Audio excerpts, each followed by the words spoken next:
Hello, my Bill 1000 Nation. How's everyone doing today? Hopefully everyone's having a great day. If not, I hope it gets better from here. We are back with another Coffeehouse Crime. This one is titled The Murder That Shocked a Nation. The Case of Haruka Weiser? Weiser? I think it's Weiser. I don't know. Don't quote me. Let's go ahead and get into today's story. Go ahead, turn them lights down low, put on something comfy, cup or someone special. Let's get shocked and awed. Haruka Weiser was an aspiring student with lofty ambitions, settling at the University of Texas to achieve not one but two separate degrees. But after messaging a friend that she was on her way home from campus, she would suddenly disappear. Haruka failed to show up for class the next morning, and as her silence persisted, concern around the campus grew. That ain't good. And sadly, No bueno. all efforts and search parties would end up discovering a terrible tragedy and a very disturbed individual. Dude, looks like someone I know. Coffeehouse Crime, No lie, bro. My name is Adrian. Oh, that's creepy. Motherfucker looked just like someone I know. The chilling case of Haruka Weiser. Now, there are various aspects in this case that make it quite difficult to come to an ultimate conclusion to.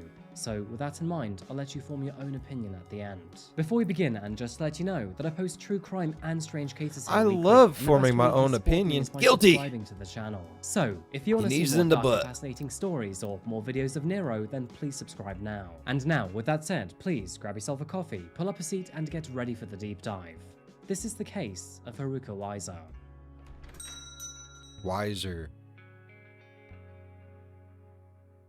Haruka Weiser.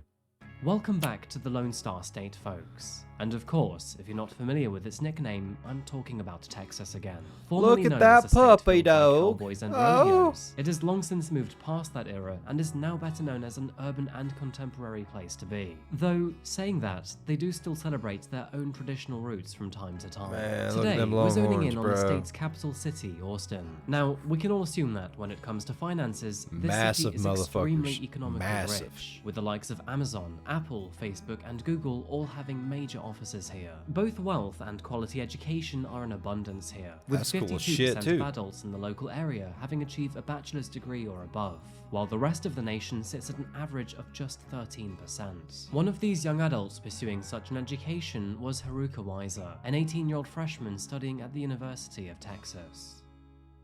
She had recently moved to Austin to begin the challenge of not one, but two bachelor's degrees. Moving into her younger years, Haruka was born on June the 20th, 1997 in Portland, Oregon. She was surrounded by an extremely loving family of 5, including her father, Thomas Weiser, mother, Yasuo Tsunamine, younger brother Naburo, and sister Naomi. As you may have guessed, Haruka came from an American-Japanese family, with all 3 children sharing both Western and Eastern names to honor their heritage. For example, Haruka's full name was actually Haruka Juliana Tsunamine Weiser. Haruka's family were very close with one another, often going on tropical family holidays together. And this solid, stable, and happy upbringing was everything Haruka needed to be set up for success. She excelled in elementary school and, moving into her high school years, was particularly proficient in both math and science. Her successes made her family extremely proud, and to those on the outside, she was known to be multi-talented. One of those too good to be true lives, man.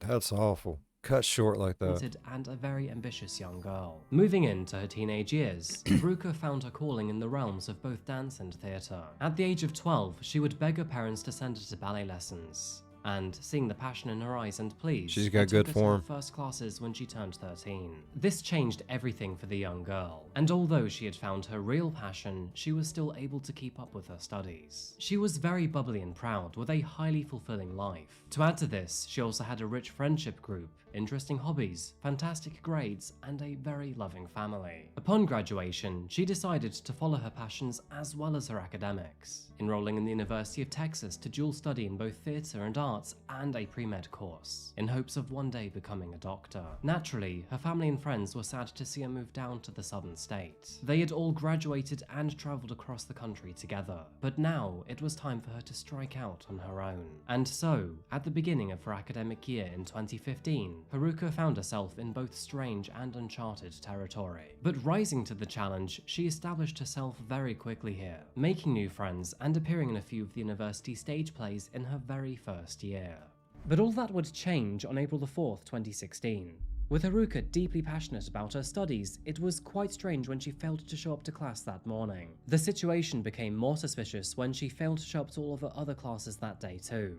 And as the day progressed, others grew more concerned. Neither her teachers or her friends could get a hold of Haruka, and so, taking matters seriously, they filed a missing persons report to the local police department. An extensive search of the local area beginning at her halls of residence, to which, no surprise, there was no answer. To add to that, her housemates couldn't tell if she'd returned home that night or not. As the day crept by, there was still no sign of Haruka. With that in mind, the authorities expanded their search past the campus. And shortly after they did, they found a chilling discovery. Following the route that Haruka likely took home from class, her friends were able to trace the walk she had took home the night prior. And looking at the time she sent her last message, she would have walked it at roughly 9:30 PM after sundown. This route would have left her quite vulnerable along her journey. Knowing this, Haruka made sure to message her housemates whenever she left dance class. But worryingly, she had become radio silent after that message on the night before she failed to show up to class. Found behind the university's alumni building was Waller Creek, which is a picturesque stream spanning across the campus. And after search parties combed the area, they came back with some very terrible news. A young woman had been found dead, with obvious signs of trauma located across her body. She was partially clothed and wedged between two boulders at the edge of the stream, covered in foliage. A tow rope was found tied around her neck, indicating a possible cause of death. Authorities would also find a pair of glasses and a hammer, both of which were suspected of being linked to the crime. The body was assumed to belong to Haruka from the outset, and unfortunately, positive profiling would later confirm these worst fears. Based on forensics, it was estimated that she'd been carelessly dumped in the creek roughly 24 hours before her discovery. But what truly happened to her was yet to be revealed. With Haruka's killer unknown and still at large, authorities issued an alert to the university and all of its students. In response, all students made sure to travel in groups and keep their wits about them. After carefully reviewing Haruka's movements on the night that she disappeared, the school was able to determine the route that she would have likely taken home. And luckily, that route was partially covered by surveillance cameras. And one of those cameras captured an individual walking and riding on what authorities believed was a red or pink woman's bike, with a backpack on their back. To try and identify this person, this footage was released to the public. And although nobody would come forward with a positive identification, Haruka's friends later claimed that the duffel bag seen with the suspect likely belonged to her. After seeing the surveillance footage, which was released by the police department, the Austin Fire Department made a worrying connection. On the same night that Haruka was murdered, a fire had broken out at a storage facility found on Medical Arts Street. And after attending the scene, this fire was deemed to be arson. Located in one of those storage units was a man who was hoping not to be found, and based on the contents around him, it looked like he'd been squatting there for quite some time. He told the fire department that he was burning things to help keep himself warm, which, to be fair, is quite common for homeless people in that local area, especially in the colder months. Since he was only 17 years old, he was taken down to the local LifeWorks shelter for the homeless.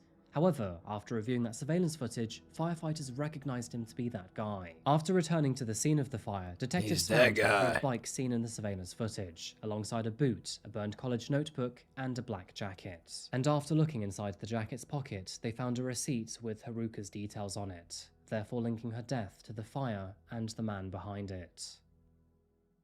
Piece of shit.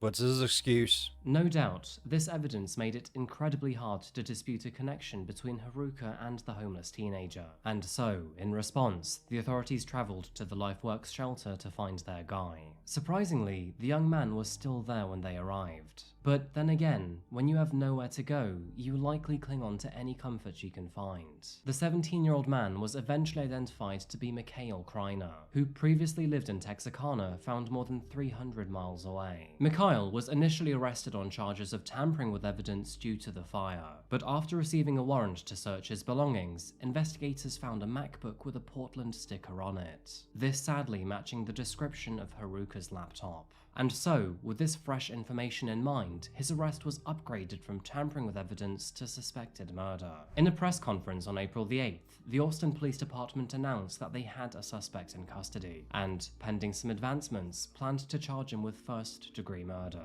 But now that we know that Meechaiel was involved in Haruka's death, who exactly was he? What had brought him to Austin, and what was his motive? I don't know, but he looks familiar the as shit. information at hand is fairly patchy, but Meechaiel was born in the year 2000 to his mother, who remains unnamed. Sadly, this is just another case that includes terrible parenting, as Meechaiel's mother was not the supportive or nurturing type. Instead of the health of her child, she was more preoccupied with her addiction to drugs and alcohol, which sadly means that her son Meechaiel was born with fetal alcohol syndrome. That's awful. Fetal alcohol syndrome severely affects brain development at an early age, and can even make the newborn baby go through withdrawal symptoms after birth. No matter how many times I hear that fact, I still can't wrap my head around it. For his own safety feel you, and bro. due to her I feel destructive you. lifestyle, Meechaiel was taken away from his mother as soon as he was born. Sadly, children in these unfortunate circumstances rarely have a safe, stable, or supportive lifestyle ahead of them, It's and very often unfortunate. struggle to turn things around. This would be no different in Meechaiel's case. Throughout his childhood, he was thrown around between his grandmother's place and foster home. But I mean, sometimes having a kid completely changes someone's life for the better. So, you know, hopefully those situations come up more than not. In my head, they do. In reality, I don't think they do, but whatever. Both of which Kids should always come first. he faced severe abuse. It also became evident that, due to his birth conditions, his development was extremely stunted. I mean, for one, he took much longer to learn how to talk, and as for his education, he had to be held back multiple years. Although we don't quite know what happened during his foster care, it is sadly not uncommon for abuse to occur here.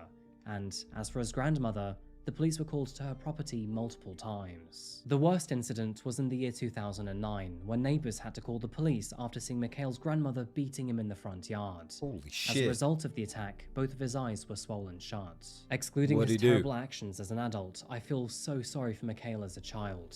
To lose your mother, fall behind in school, and then be beaten by your grandmother amongst everything else is honestly awful. He must have felt so small. By the way, I am not justifying his actions, but in an effort I'm just saying, what did he do? You know, just because the grandma was beating him within an inch of his life. Bro, my grandma's beat me within an inch of my life. I did stupid shit, though. I mean, on a scale of 1 to 10, nowadays, it's not so stupid. But in her days, it was very stupid. So, I got very beat. But to better understand what happened, we have to understand his childhood. You're not making me feel bad for him. I refuse. Mary claimed that she was merely disciplining him, despite not actually being able to give any reason why. And although she was arrested after this, she was later released with a $2,000 fine. Despite the obvious physical abuse, Meechaiel claimed that his grandmother raised him well and that she was a sweet and kind woman. It is important to note here that, during his period of foster care, Meechaiel was diagnosed with autism, depression, and schizophrenia. And despite this diagnosis, all of these would not be medically managed. Neighbors would watch him wander around his grandmother's property, behaving like he was fighting off invisible people. And while this could be just him playing by himself or a sign of loneliness, it could also be a symptom of his schizophrenia. As a teenager, his sisters claimed that he could be sweet and often looked on the brighter side of life. In fact, this image in Texas high school newspapers shows how he was trying to move past his hardships and find a better life. Although his sisters would say he was usually a good kid, he was also quick to snap at any moment. By the way, this is a telltale sign or symptom of autism. However, this cycle of abuse damaged the boy massively. His unloving grandmother told him to leave the home and find his own way in life. And so, at the young age of just 16 years old, Meechaiel was officially homeless. Following the terrible news, he walked and hitchhiked 370 miles all the way to Austin. And then, after arriving, he aimlessly wandered the streets, slept at halfway houses, and found sheltered accommodation wherever he could. And then, of course, we know that this all came to a head on the night of April the 3rd, 2016. Damn, okay, Once I Meechaiel was do arrested, feel he bad. didn't have much to say. A psychological evaluation would find that his intelligence was far below that of an average 17-year-old boy, and would further confirm his previous diagnosis of autism, depression, and schizophrenia. Saying that, he was found to be of sound mind, and furthermore, was aware that his actions were both wrong and punishable. I mean, otherwise, he wouldn't have tried to hide her body or burn her belongings. With a combination of physical evidence and surveillance footage, authorities could go ahead and piece together what exactly happened on the night of April the 3rd. It was at 9:30 p.m. that Haruka left her dance class. After finishing up, she messaged a friend to say that she was on her way, taking her usual route between university and her accommodation. A surveillance camera captured Meechaiel lurking around a van parked along this route. It is believed that his initial motive was to break into this van. However, when Haruka descended the hill, his attention turned towards her instead. They were the only two in the area. The surveillance footage shows Meechaiel putting the kickstand of the bike down before following her down the path as she made her way back home.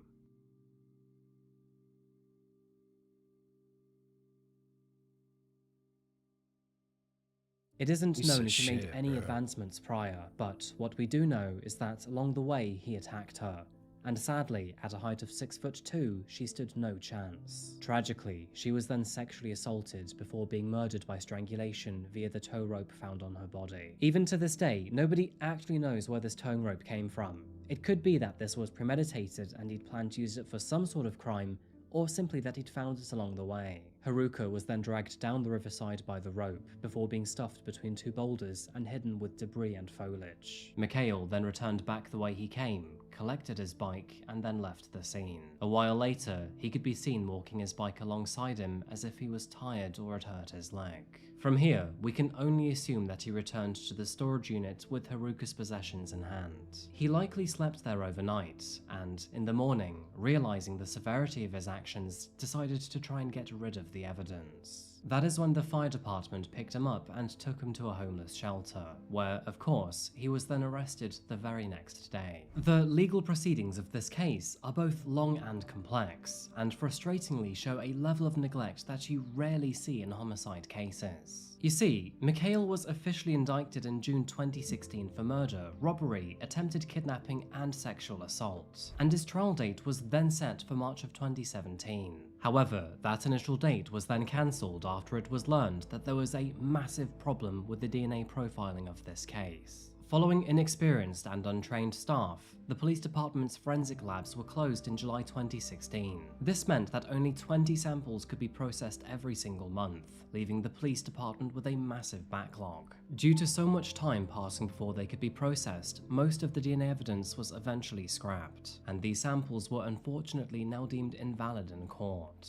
Man accused of killing a UT freshman nearly 2 years ago is delayed again. Meechaiel Criner is charged with capital murder in the death of Haruka Weiser. Today, his attorneys say the trial is delayed at least until May because they are waiting on DNA results and scheduling conflicts. Since Criner was 17 at the time of Weiser's death, he is not eligible for the death penalty. Eventually, Michael's trial was rescheduled for July of 2018, and with capital murder charges on his name, if convicted, he was facing up to life in prison with a minimum sentence of 40 years behind bars. But lucky for him, due to his age of 17 years, he was spared any potential death penalty. A jury consisting of 7 women and 5 men were shown the various pieces of evidence gathered by the police, which included the tow rope, Haruka's clothing, and various belongings. One of the most damning pieces of evidence available was Meechaiel's prescription glasses, which were found in the stream right next to where Haruka's body was found. His practitioner would confirm that these were in fact his glasses, and that, furthermore, his prescription was particularly unique. Of course, the surveillance footage which captured Meechaiel following Haruka was also very important, even if it could only be classed as circumstantial evidence. Meechaiel strongly denied killing Haruka and claimed that, at the time of her death, he was actually at a hospital charging his phone, though there is no evidence to back this up. He also claimed that he found Hospitals Haruka's have bags cameras, along bruh. his way home, and being homeless, he picked them up to see if anything valuable was inside. Being homeless, he couldn't afford a good lawyer, and so decided to represent himself in court instead, which, by the way, very rarely goes well. Once all the evidence had been laid out, the jury went away to decide on a verdict. Now, you would think that they'd come to an immediate decision, but with much of the evidence being circumstantial, it would take them more than 10 hours to decide. It is undeniable that Meechaiel was present at the time of Haruka's disappearance, and it seems like the campus was mostly deserted at the time of her murder too. Eventually, after a rather long and grueling debate amongst the jury, Meechaiel Criner was found guilty of the murder of Haruka Weiser. The judge therefore sentenced him to life in prison, with a minimum term of 40 years before he will be eligible for parole. Haruka's family were in attendance at the trial, That's what he gets. and following the sentence, her father Thomas said the following: "Haruka did not choose to sacrifice herself. You made that decision for her, but she did not die in vain. We will never know how many lives she has saved through the events of her death. She was the first victim in what you hoped would be a long run of unsolved murders." Meechaiel was silent when his verdict was read out. Hell yeah. Mad respect for that parent, man. Mad respect for him. Very true. Very fucking true too, bro. And showed no emotion when Thomas described him as an aspiring serial killer. And with both of these invisible actions, the troubled young man showed a complete lack of remorse for his crime. Again though, it would be negligent of me not to highlight the learning difficulties and mental health issues that Meechaiel was facing. And I think it's that aspect which makes this case both complex and unique to the rest of my videos. Now, there is no excuse for murder under any circumstances. Meechaiel showed intention to kill and was aware of his actions, and for that, he absolutely deserves punishment. But with a traumatic childhood, learning difficulties through fetal alcohol syndrome, and various mental health conditions including autism, depression, and schizophrenia, I don't know, that does make the sentencing quite difficult. I think in short, it's quite difficult to decide if he belongs behind bars or in a psychiatric hospital. Now, some say that the police even planted this crime on him. Both. But let's be realistic here. Both. Put him in a put him in a mental loony bin place for however long it takes him to get his head straight, then put him in prison for however long. Just split a sentence up like that then. Fuck it. Yeah, there is plenty of evidence to disprove this. In March of 2020, Meechaiel appealed his sentence, claiming that the seizure of his items from the storage unit was unreasonable of officers. No surprise, his appeal was ultimately rejected. He will now be kept behind bars for the majority of his life, or at least until he is 57 years old. The loss of Haruka Weiser shook the community surrounding Texas University, and many vigils and memorials were held in honor of her short yet rich life. On every anniversary of her death, flowers are laid in the spot where she was found. In response to her murder, the school invested $13 million into increasing campus security. This includes more effective and frequent lighting, an increase in patrol officers, and additional surveillance cameras right across the campus. Haruka Weiser was a much-loved, talented, and charming young woman with a real zest for life, and she made a real impact on all of those who met her. Her close friends got matching tattoos in her honor, which just goes to show how much she meant to them. And obviously, her family still miss her greatly to this day. And I think that just about concludes our case today, folks. Man, like, I feel bad that he had such a fucked up childhood, but I don't feel bad that he's got 40 years.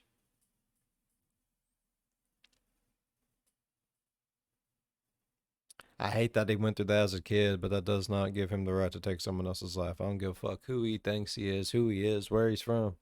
I don't give a fuck. I really enjoyed today's story though. Like it was really good. Thank you, Adrian. Like, it was different. I enjoyed it. If y'all enjoyed today's video as much as I did, please go down there and hit that thumbs up. While you're down there going over, hit that subscribe button. Become part of the Bill 5000 Nation. We do some crazy shit here, bro. If you want to know when that crazy shit happens so you can jump in on one of my premieres and talk with me in the live chat, ding that bell. It might work. It might not. If it does, I'll know because you'll be there. If it don't, then I'll know because you won't. Yeah. And if you really want to support the channel, go on down. Links in the description. Check out my store. We got some amazing merch down there. I love it. It's nice. It's comfortable. I put a lot of work into it. It's really good shit. As always, be good to one another. I'll see you in the next one. Bye-bye. Oh, Lordy. I hate feeling bad for the bad guy. But I guess everyone has a backstory.